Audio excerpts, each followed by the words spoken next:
ఈ కర్మ సిద్ధాంతాలు లేదంటే హ్మ్. పునర్జన్మలు హ్మ్. అనే ఒక థియరీ తీసుకున్నప్పుడు అంటే యాహ్! అసలు ఆ థాట్ ఎందుకొచ్చింది? ఈ అంటే పునర్జన్మలు అండ్ కర్మ సిద్ధాంతం అనేది. పునర్జన్మలంటే స్పెసిఫిక్‌గా అదని కాదండి.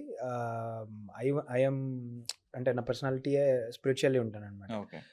సో, నేను రమణ మహర్షి గారి ఫాలోవర్. సో, అట్లా ఉన్నప్పుడు అంటే నాకెప్పుడూ అనిపించేది చాలా ఫిలాసఫికల్ పాయింట్స్ ఉన్నాయి మన దగ్గర. సో, అవి ఒక నార్మల్ ఆడియన్స్‌కి అర్థమయ్యేలాగా ఇంట్రెస్టింగ్‌గా చెప్తే అవి ఇంకా స్ట్రాంగ్‌గా వెళ్తాయన్నది నాకుంటుంది. సో, అట్లాగే ఈ ఐడియాని డెవలప్ చేసి ఒక స్ట్రాంగ్ ఫిలాసఫికల్ పాయింట్ అంటే మీరు కాలొచ్చి చూసుకున్నా గూడా నేను చెప్పిందేంటంటే అదే అండి. ఒక ఒక యాక్టివిటీ చేస్తున్నాం మనం. ఫర్ ఎగ్జాంపుల్ నాకేదో ఒకటెళ్లి తెచ్చుకోవాలి. చాలా స్ట్రాంగ్ డిజైర్ ఉంది నాకు. అది తెచ్చుకోవడానికి కోసం నేను ఏదైనా చేసేస్తాను. అంటే నాకది ఇష్టమైంది గదా! అని.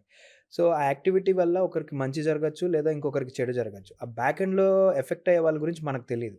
బట్ వాళ్ళ ఎఫెక్ట్‌కి కారణం మనం అయి ఉంటాం.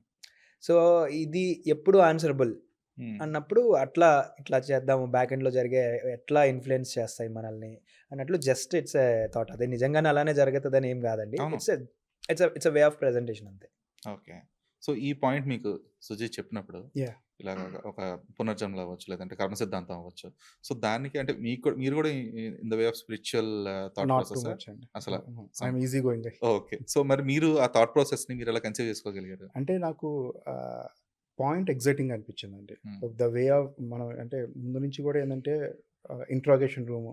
సో, ఇవంతా స్క్రిప్ట్ స్టార్టింగ్ లెవెల్ నుంచి ఇంట్రాగేషన్ రూమ్ ఇదంతా ఫ్లో ఉందనమాట. సో, ఎండింగ్ వచ్చేప్పటికి ఈ పాయింట్‌తో మనం ఎండ్ చేస్తాం అనేటప్పటికి దట్ ఇట్ సెల్ఫే అంటే దాంట్లో మనం కంటెంట్ ఎంత చెప్తున్నామో ఎక్సైట్‌మెంట్ కూడా అంతే లెవెల్‌లో ఉంది. కమర్షియల్ ఎలిమెంట్ కూడా అంతే లెవెల్‌లో ఉందనమాట. సో, ఆ పాయింట్ చాలా ఎక్సైటింగ్ అనిపించిందనమాట. దాన్ని హ్మ్. తీసుకొని we have developed the back story. So, ఇది బేస్ అయింది. దీని తర్వాత ఇంకా ఆడియన్స్‌కి ఇంకా ఎక్సైటింగ్‌గా చేయాలంటే ఏంటి? ఒక ఊరు కృష్ణగిరి అనే ఒక ఊరు గానియండి, దాంట్లో 3:00కి చీకటవ్వడం. సో, ఈ ఎలిమెంట్స్‌నంతా యాడ్ చేసుకుంటూ, సో, డ్రైవ్‌ని ప్రాపర్‌గా డిజైన్ చేసుకుంటూ, ఎండ్ క్లైమాక్స్‌కొచ్చేటప్పటికి ఆడియన్స్‌కి మోర్ ఎక్సైట్‌మెంట్‌తో కంప్లీట్ చేద్దాం అనేది ప్రాసెస్‌లోనే we have done it. Okay.